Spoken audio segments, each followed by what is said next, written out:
Welcome back to Better Automated Acceptance Testing with Serenity Screenplay.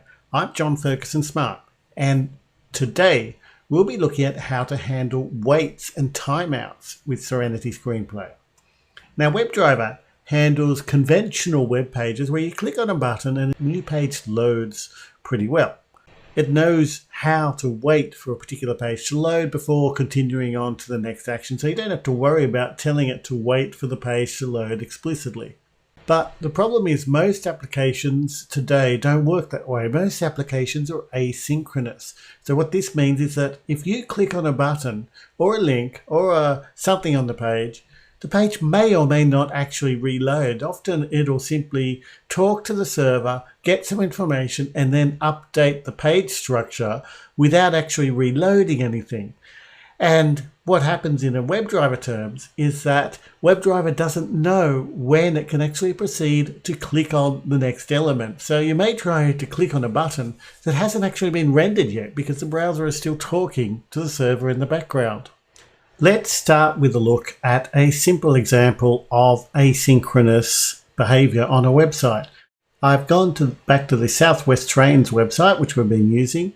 And what I'm going to do is have a look at the live travel updates. And if you look here, we'll notice that there are some live updates here. And if we open up one of these windows, it'll wait a little bit before it displays. So what is happening is that the website is retrieving some information from the server and then updating the page directly without actually reloading it.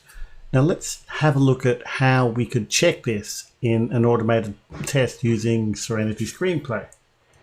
And to do this, I've prepared a test class called When Checking for Live Updates. Now this is pretty much the same as our previous test class.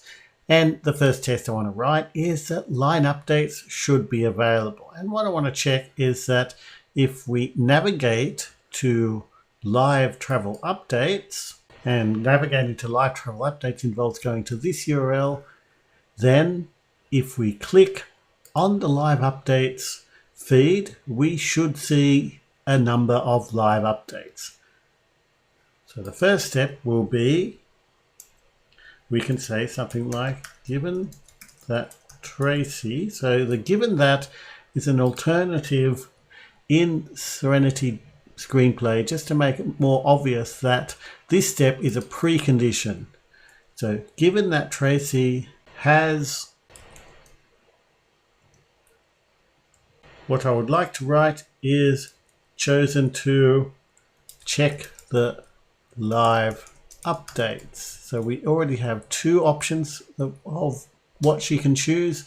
We're going to add a third, and it is going to be exactly the same as the previous ones.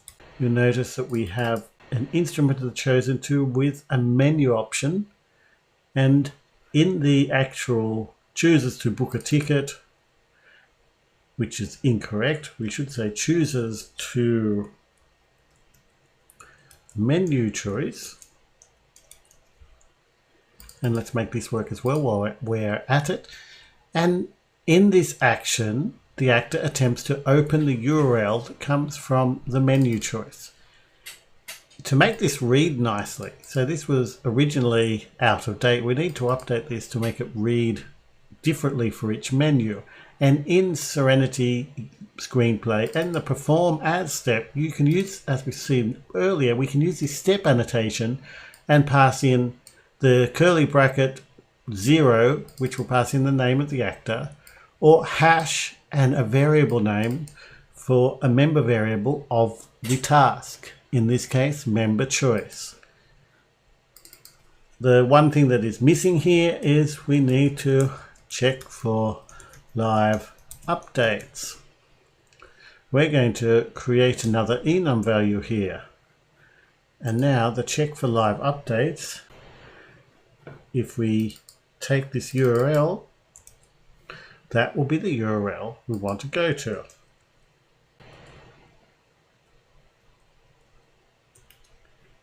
Now that's the first step done, given that Tracy has chosen to check the live updates.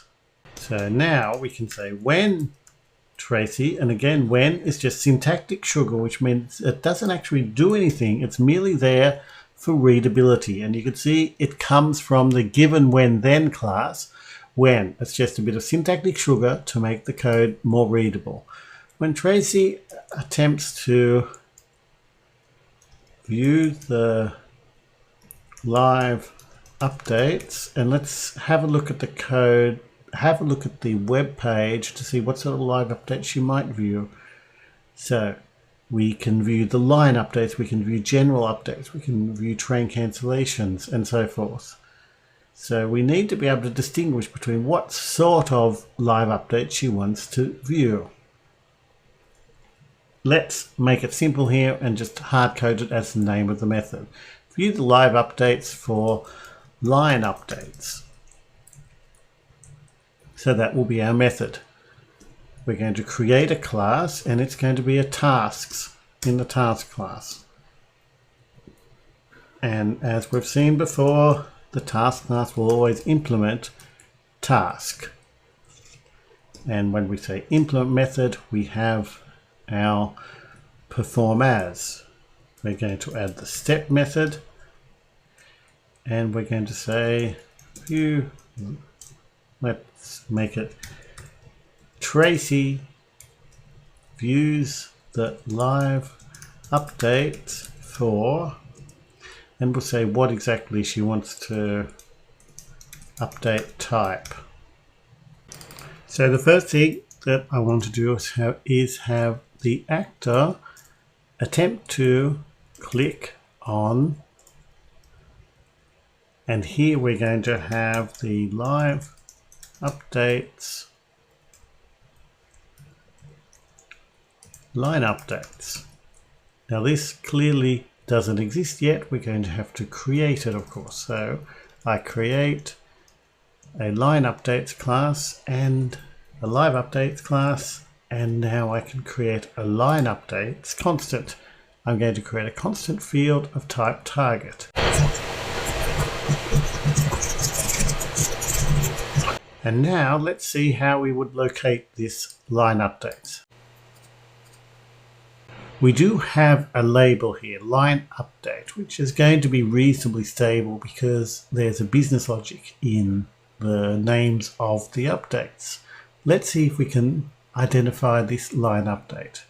The only way I can identify an element with a structure like this is to use an XPath expression. I'm in Chrome here, so I'm going to say $X. And I'm looking for a span. Let's just have a look at that. Those elements again. We're looking at a span that contains line update. So we're looking for a span that contains, and we've got the text line update.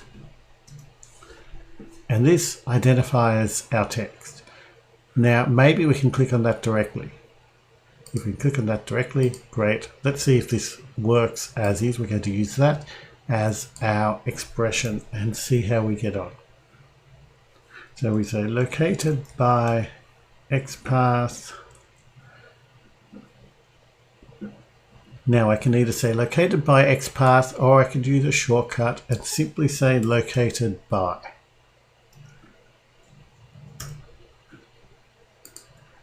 Which will work fine as well. So now we have our target. We've got target, the line update, located by XPath. So the actor attempts to click on the live updates. So this will click on the line updates toggle and show or hide these elements. The next thing we need to do is actually display the real line updates. And when we get to that point, we look at this code and we say, yes, well, line updates isn't really a very good name. Maybe we should call this one line updates toggle, because now we're going to need a real line updates method. So let's go back to our test, and we want to say Tracy attempts to view the live updates for line update. So this will be our factory method or our builder method for the line updates. We are just going to return an instrumented instance of the view the line updates class at this stage. So right now we're not going to do anything fancy. We're just going to create a new instance of it, and we're going to always do live updates. The next thing we want to do is the then. So what should happen afterwards? We say then Tracy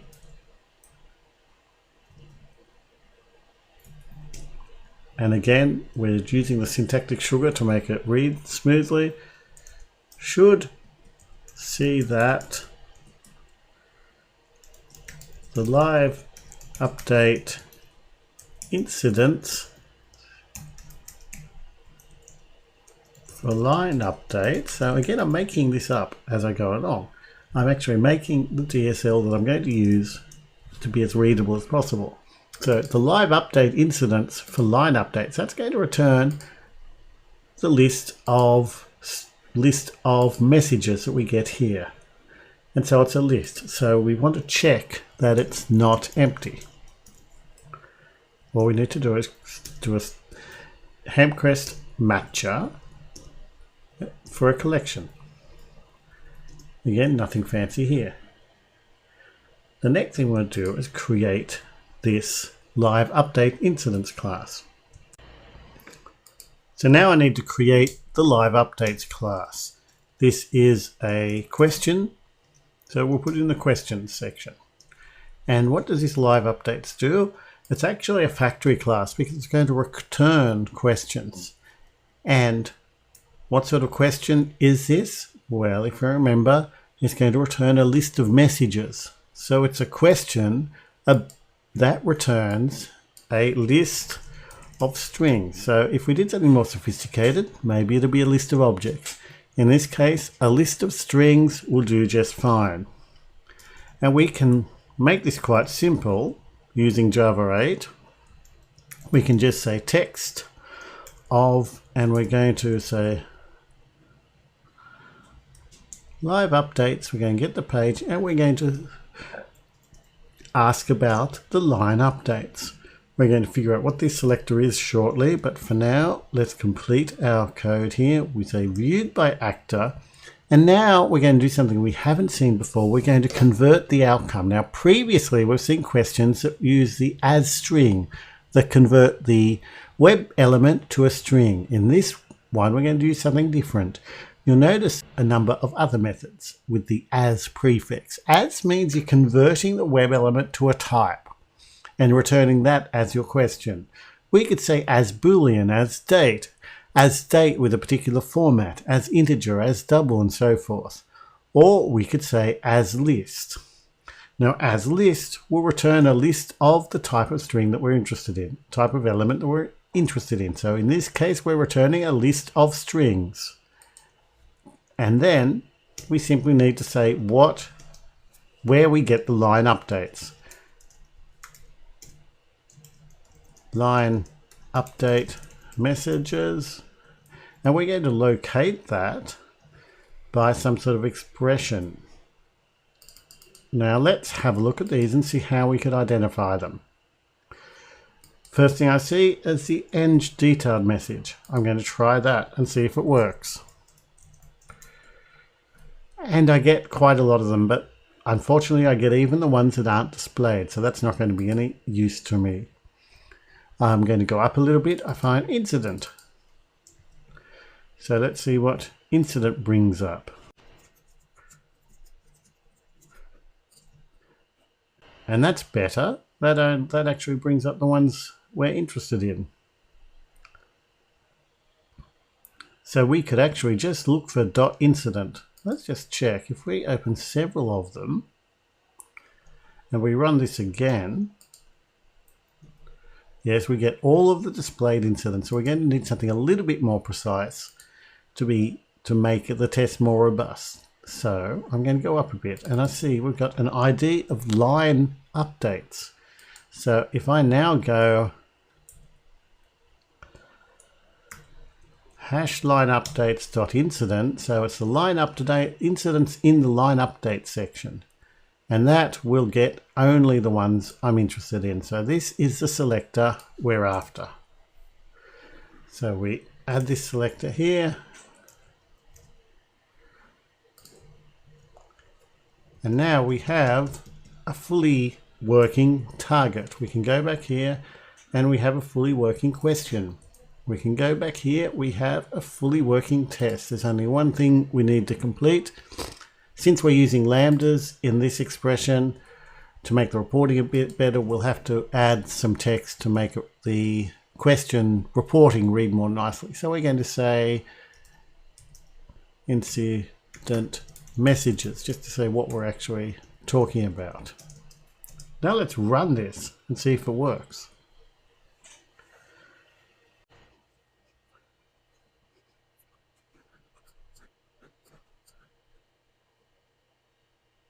And you can see that actually started to work, but then failed.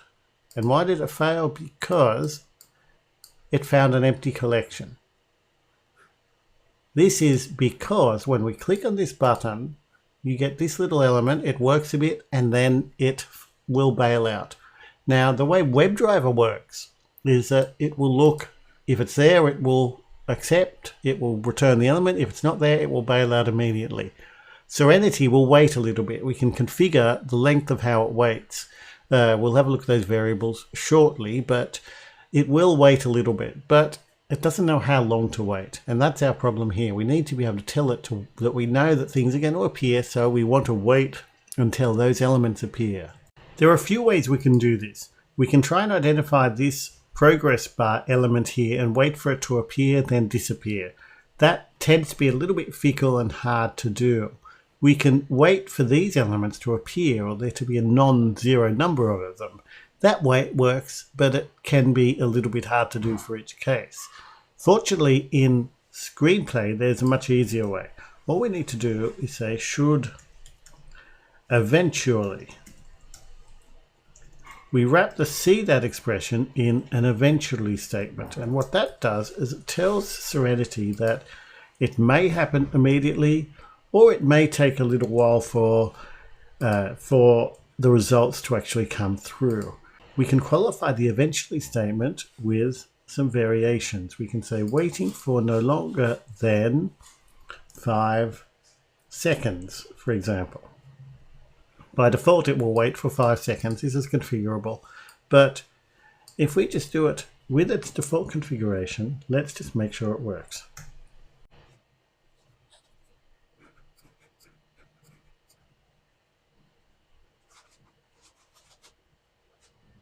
And so now we have a passing test this time.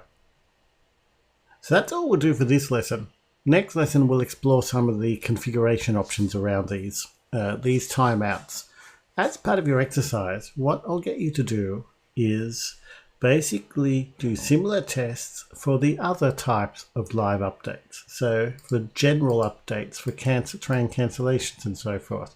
Don't make and for station update, that looked like quite a big one. And so we'll want to make the code a little bit more configurable than it is now. So until next time, this is John Smart signing out.